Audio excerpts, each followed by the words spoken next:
Praise the lord. యేసుక్రీస్తు దివ్యనామంలో ఉదయకాల సమయంలో ప్రభువుతో ప్రతిదినం అని ఆధ్యాత్మిక కార్యక్రమాన్ని వీక్షించుచున్న దేవుని బిడ్డలైన మీ అందరికీ నా హృదయపూర్వక వందనాలు తెలియజేస్తున్నాను. ప్రియులారా, బాగున్నారా? మీలో చాలామంది అనేక దినాలుగా, మాసాలుగా, సంవత్సరాలుగా ఏదో ఒక కార్యం నిమిత్తం ప్రార్థన చేస్తున్నారు. అయితే ఒక ఆలోచన, ఇంతకీ దేవుడు నా ప్రార్థన వింటున్నాడా లేదా? దేవుడే గనక నా ప్రార్థన వింటే ఇప్పటికీ జవాబు ఇచ్చి ఉండాలి కదా.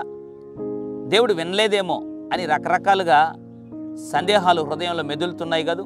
ఎట్టి పరిస్థితుల్లో కూడా ఆ సందేహం మనలో ఉండడానికి వీల్లేదు. అపవాది కూడా ఈ యొక్క పరిస్థితిని ఎప్పుడైతే మనలో గుర్తిస్తాడో ఇంకా బలహీనులుగా, అవిశ్వాసులుగా వాడు మనల్ని తయారు చేయడం ప్రారంభిస్తాడు. కాబట్టి అపవాదికి అవకాశం ఇవ్వద్దు. నీ ప్రార్థన విషయం దేవుడు ఏమై ఉన్నాడో ఈ ఉదయకాల సమయంలో జ్ఞాపకం చేయాలని ఆశపడుతున్నాడు. కీర్తన 20వ అధ్యాయం 5వ వచనం, నీ ప్రార్థనలన్నీ యెహోవా సఫలపరచును గాక. ఎంత అద్భుతమైనటువంటి వాగ్దానం అండి. నీ ప్రార్థనలన్నీ యెహోవా సఫలపరచును గాక. దేవుడు వాగ్దానం చేస్తున్నాడు, నీ ప్రార్థనలన్నీ ఆయన సఫలపరుస్తాడంట.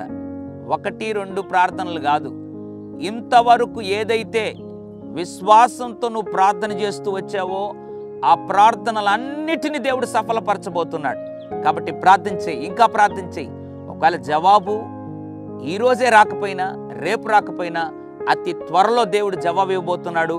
నీ ప్రార్థనలన్నిటినీ దేవుడు సఫలపరచబోతున్నాడు. నీ భర్త విషయం చేసిన ప్రార్థన, నీ బిడ్డల నిమిత్తం చేసిన ప్రార్థన, నీ వివాహం విషయమై చేసిన ప్రార్థన, నీ గర్భఫలము విషయమై చేసిన ప్రార్థన, నీ ఇంటి నిర్మాణము విషయమై చేసినటువంటి ప్రార్థన, లేదా ఒక ఉద్యోగం నిమిత్తమై చేసిన ప్రార్థన, వ్యాపారం నిమిత్తమై చేసిన ప్రార్థన, పరిచర్య నిమిత్తం చేసిన ప్రార్థన, అభివృద్ధి నిమిత్తం చేసిన ప్రార్థన, ఏ ప్రార్థన అయినా కూడా దేవుడు అన్నిటినీ సఫలపరచబోతున్నాడు.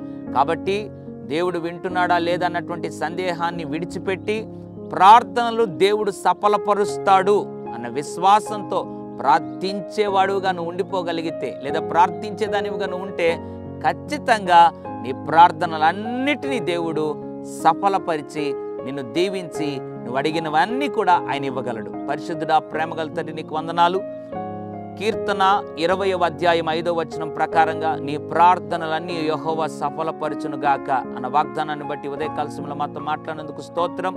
అన్ని ప్రార్థనలు సఫలపరచండి. ఎంతమంది అయితే నీరసించిపోయి ప్రభువా ప్రార్థన జీవితం నుండి వైదొలిగిపోయారో వారందరినీ క్షమించండి. మళ్ళీ వారు ప్రార్థించేవారుగా నిలబెట్టి వారి ప్రార్థనలన్నిటినీ సఫలపరిచి నువ్వు మహిమ పొందమని యేసు నామములో ప్రార్థిస్తున్నాను తండ్రి. ఆమేన్, ఆమేన్. God bless you.